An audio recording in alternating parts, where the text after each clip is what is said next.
Meus amados, tudo bom? Em Mateus no capítulo 12, versículo 34, diz assim: Raça de víboras, como podeis vós dizer boas coisas, sendo maus? Pois do que há abundância no coração, disso fala a boca.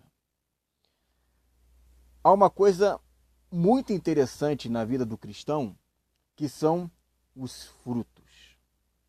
Jesus falou que pelos frutos nós iremos conhecer que tipo de árvore ela é. E atentando para alguns irmãos que eu tenho conhecido hoje em diversas denominações diferentes, tenho percebido que, ainda que eles sejam cristãos há muito tempo, o que sai da sua boca, na maioria das vezes, não é aquilo que está nos apresentando a palavra de Deus. Observa o que o texto diz: do que há abundância no coração, disso fala a boca. Então você observa que tem cristãos que o tempo todo eles sabem assuntos de futebol, sabem assuntos de seriado, sabem assuntos de filme, sabem sobre assuntos de carro, sabem sobre assuntos de tudo quanto é tipo de coisa. Mulheres, negócios. Mas quando você vai entrar na palavra de Deus, a maioria deles não sabe nem onde fica o livro de Marcos. Não sabe nem onde fica Apocalipse. Se demora, até também não sabe onde fica o livro de Gênesis. Então isso me preocupa, por quê? Porque a boca fala do que o coração está cheio. Se o coração estiver cheio de Deus, e eu só posso estar cheio de Deus se eu me encher da palavra dele, porque Jesus é a palavra. Como que eu, estando cheio de Deus, eu falo da palavra de Deus 10% e das coisas do mundo 90%? Será que eu estou sendo radical demais? Será que eu estou sendo uma pessoa xiita cristã? Claro que não. Em Mateus no capítulo 15, no versículo 18, diz assim: Mas o que sai da boca procede do coração, e isso contamina o homem. Mais uma vez, Jesus falando, tudo que sai da sua boca é o que vem do coração. Quando você está apaixonado por aquela menina, sabe? Aquele amor por aquela garota, você fica o tempo todo pensando nela. Primeira coisa que você fala para os seus colegas é sobre ela. Você fica meditando no que você pode falar para ela no dia seguinte, se ela está pensando em você. Você fica ali olhando se ela está online, se ela vai te responder. E sempre quando você tem uma oportunidade, você entra no assunto, você fala sobre ela. Isso é amor ou não é? Claro que é. Porque naquele momento, a sua boca está falando do que o seu coração está cheio. Mas aí quando nós adentramos em relação à palavra de Deus, em relação às escrituras, o que nós vemos é que tem muitas pessoas que não estão íntimas com a palavra. Pouco fala sobre a palavra. E isso me preocupa, porque em Efésios, no capítulo 5, versículo 26, diz: lavando com a lavagem da água pela palavra. É a palavra que nos purifica.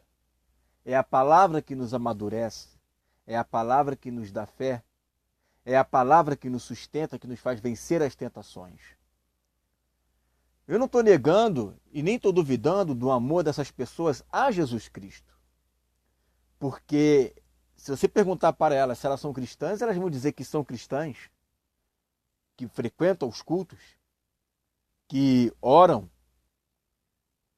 Mas o que me preocupa é a relação com a palavra. O que me preocupa é com relação à meditação da palavra. Busca na palavra.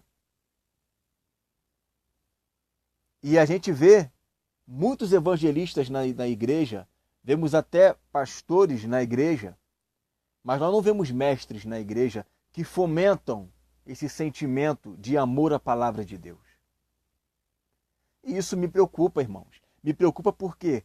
Porque é impressionante como que as pessoas têm uma habilidade para tocar em tudo quanto é tipo de assunto das coisas dessa terra.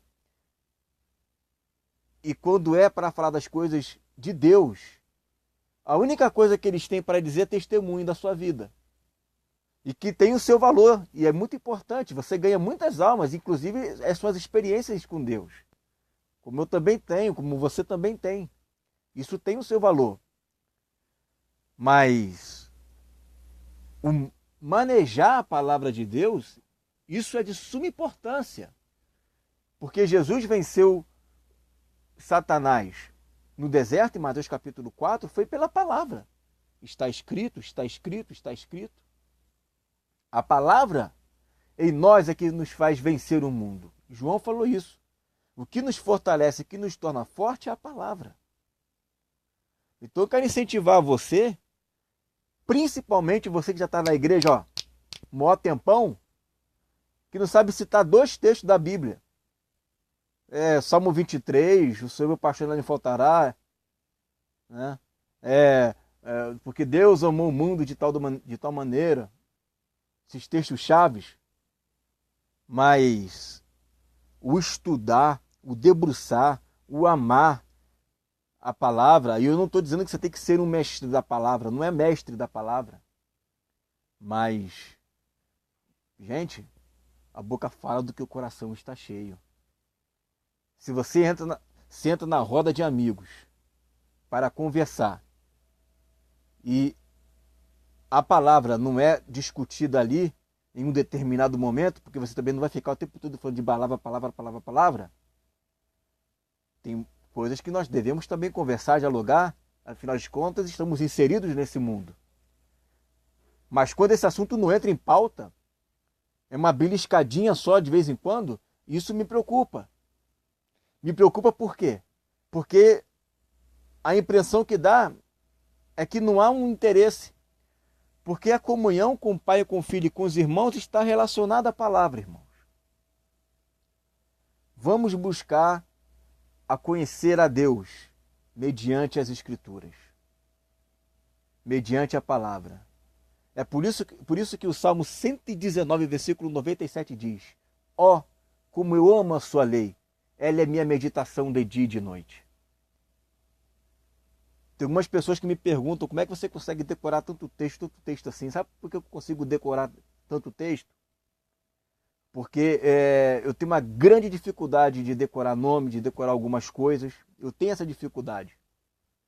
Mas eu desde criança eu pedi a Deus: Senhor, se você quer que eu seja ministro do teu evangelho, não deixe isso acontecer comigo. Me dá um dom para decorar a sua palavra. E ele me deu esse dom. E eu tenho um acervo de centenas de versículos na cabeça. Mas isso por quê? Porque quem busca, encontra. Então nós devemos de buscar isso em Deus, essa sabedoria que vem do alto, que Ele dá de graça. Então se você buscar, se você quiser, você vai conseguir. Porque se você tem tempo para ficar 2 horas na frente da televisão para ver o futebol, se você tem tempo gastando em WhatsApp e Facebook, não vem com essa cara de pau dizer para mim que você não tem tempo para ler a Bíblia, meu irmão. Vai tomar vergonha na tua cara. Claro que você tem. Você não faz porque você não quer.